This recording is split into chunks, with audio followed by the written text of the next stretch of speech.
Arkadaşlar bugün fnaf oynuyoruz bir. Arkadaşlar.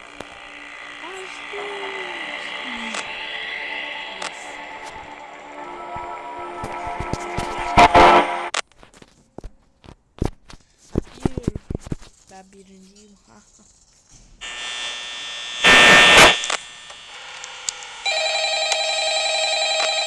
Kim saldırıyor çalışın.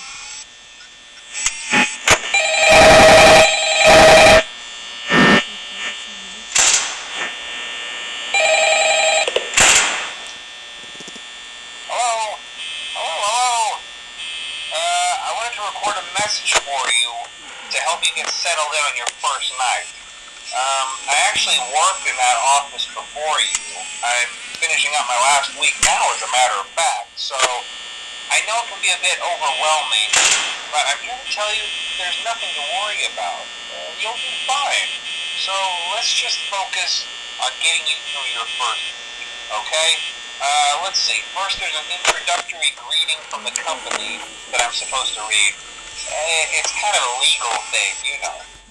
Welcome to Freddy Fazbear's Pizza, a magical place for kids and grown-ups alike, where fantasy and fun come to life. Fazbear Entertainment is not responsible for damage to property or person. Upon discovering that damage or death has occurred, a missing person report will be filed within 90 days or as soon as property and premises have been thoroughly cleaned and bleached and the carpets have been replaced. Blah, blah, blah. Now, that might sound bad, I know, but there's really nothing to worry about.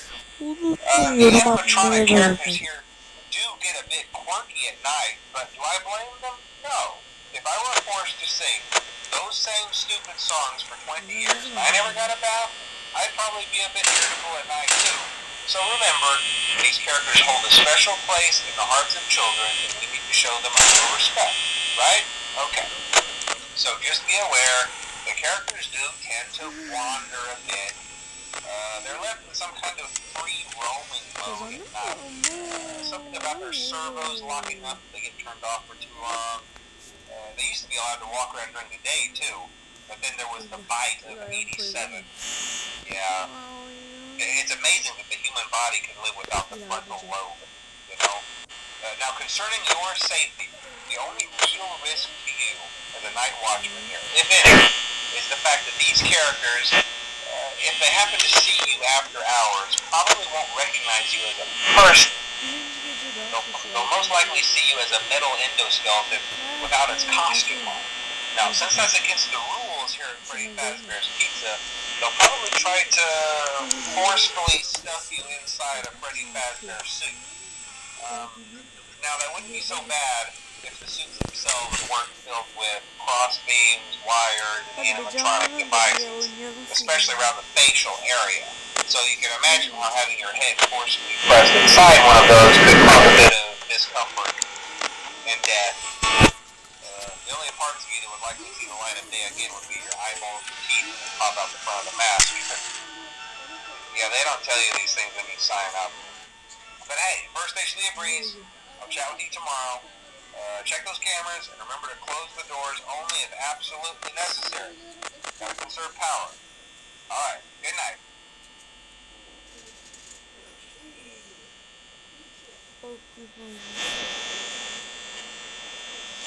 Hadi bakalım canlarımla bir gerçek yüzünüzü görelim.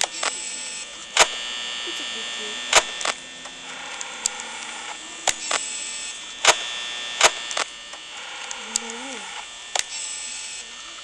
Karşım sen bana hak hikayesini bilmeye konuşma. Bunların içinde anneni satayım. Ne?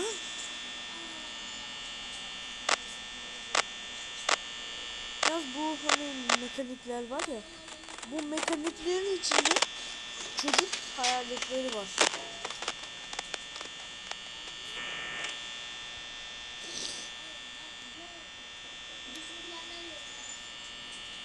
Selam değil mi? Yes! Birinci yeri attım.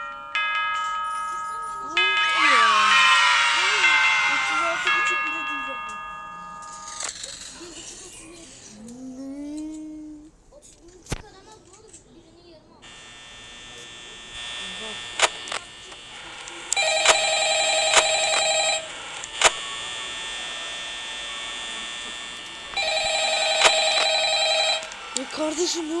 Ananı satayım. Ya çık et. İstiyorsun.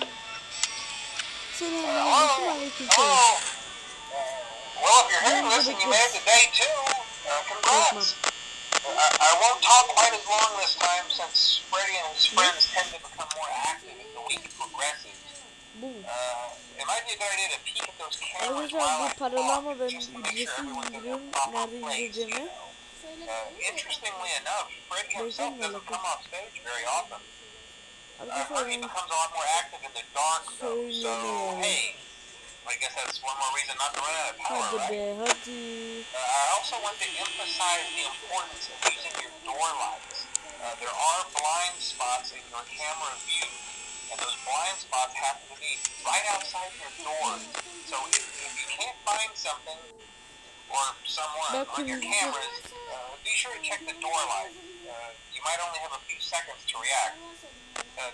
Not that you would be in any danger, of course. I'm not implying that. Also, check on the curtain in Pirate's Cove from time to time. The character in there seems unique in that he becomes more active if the cameras remain off for long periods of time. Bu Freddy. I guess he doesn't like being watched. I don't know. Anyway, I'm sure you have everything under control. Talk to you soon. Gel kardeşim ya.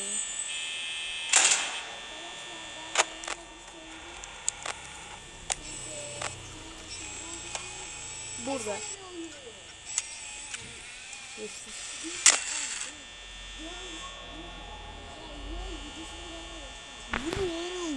Ne diyor oğlum?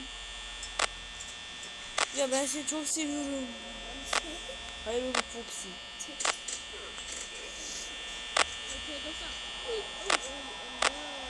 M4'ler para yapar.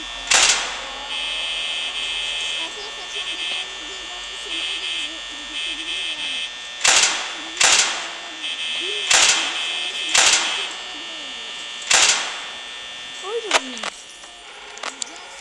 Onu nasıl tutayım?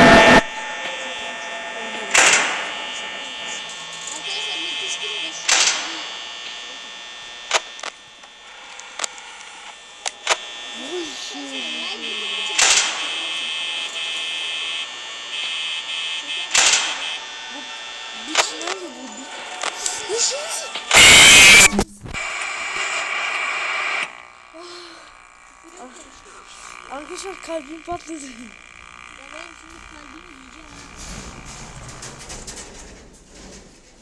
Arkadaşlar bizim mahalle bu yeme olur. Allah. Arkalı şey.